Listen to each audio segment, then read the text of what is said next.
So once you have the mandatory licensee consumer relationship disclosure and exclusive listing agreement forms signed, you're going to have to talk to your seller about filling out the property transfer lead paint notification form. This form needs to be complete before any listing or marketing occurs. If you are going to market using MLS, which is definitely best practice, then you're going to have to include this form as an attachment to that listing. You're going to require that any buyer submitting an offer fill this form out and submit it with their contract to purchase. This is something that needs to be completed before an offer is accepted. So if we click on the lead paint form, we have, again, our seller selected. For autofill, this is the same exact form that we covered in the buyer training. So you're going to want to provide this to your seller as early as possible so they can read through all of the laws and regulations pertaining to lead paint and disclosures.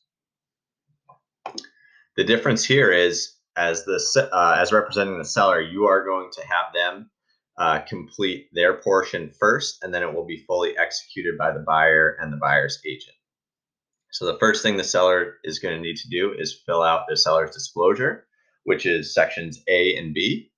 So they need to check that they have known lead-based paint and or lead-based paint hazards within the property, or they have no knowledge of lead-based paint or lead-based paint hazards in the property.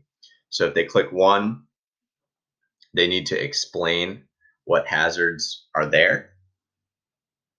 And if they click 2, they don't need to fill out anything else in section 1.